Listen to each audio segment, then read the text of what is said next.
Hello everyone, welcome back to our channel Aranyak. আজকে আমরা চলে এসেছি কালী পুজোর ব্লগ নিয়ে।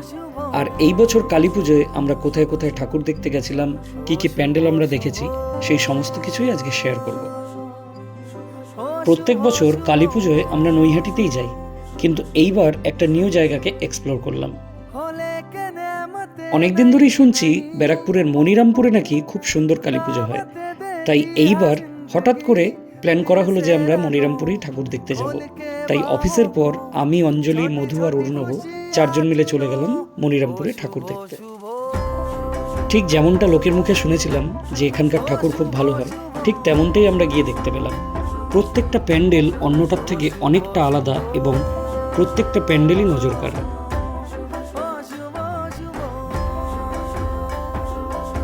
আর এই প্যান্ডেলটা সম্পর্কে যতটাই বলবো ততটাই কম মনে হবে। দুর্গাপুজোয় কলকাতায় এত সুন্দর সুন্দর প্যান্ডেল দেখার পর এই প্যান্ডেলটা দেখে সেগুলোর থেকে আমার কোনো অংশেই কম মনে হয়নি। প্যান্ডেলের ভেতর এবং বাইরে প্রচুর এফোর্ট দিয়ে সুন্দর করে প্যান্ডেলটাকে তৈরি করা হয়েছে, পুরোটা ফোমের মাধ্যমে। সেই দিন আমরা অল্প কিছুক্ষণের মধ্যেই মনিরামপুরের প্রায় 8 থেকে 9টা সুন্দর সুন্দর প্যান্ডেল দেখতে পেরেছি।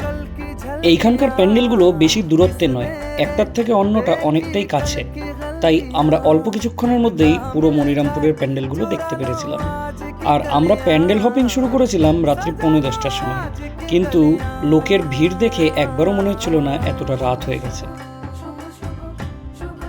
পরের দিন ছিল ভাইফোঁটা, আর সেই দিন প্যান্ডেল হপিং করতে আমরা চলে গেছিলাম নৈহাটিতে। প্যান্ডেলে ঢোকার আগে এই রাইডটা দেখে আমাদের খুব ভালো লাগছিল। আমরাও ভাবছিলাম যে এই রাইডটায় যদি আমরা উঠতে পারি, একটা এক্সপিরিয়েন্স নিতে পারি, কিন্তু অলরেডি যারা উঠে পড়েছে তাদের অবস্থা দেখে সেই ইচ্ছা একদমই চলে গেল। আর এই সেই বিখ্যাত রেলমাঠের প্যান্ডেল। আর এই বছর এই প্যান্ডেলটা পুরো বাঁশ দিয়ে আর লাইটের সাজসজ্জা দিয়ে তৈরি করা হয়েছিল। প্রত্যেকবার নৈহাটিতে ঠাকুর দেখতে এসে আমরা 1 নম্বর প্ল্যাটফর্মে নেমে বড়মার ঠাকুর দেখার পরই অন্যান্য প্যান্ডেলের দিকে যাই, কিন্তু এইবার জানতে পারলাম বড়মার প্যান্ডেলে ঢোকার নিয়মটা সম্পূর্ণ আলাদা। প্রায় 2 থেকে 2.5 ঘন্টা সময় নষ্ট হচ্ছে ওই প্যান্ডেলটা দেখার জন্য। সেই জন্য এইবার আমরা ডিসাইড করেছিলাম 4 নম্বরের ঠাকুরগুলো দেখেই আমরা বাড়ি ফিরে যাব। এই প্রথমবার নৈহাটিতে ঠাকুর দেখতে এসে আমরা বড়মাকে দর্শন করতে পারলাম না, কারণ হাতে সময় এবার খুবই কম ছিল।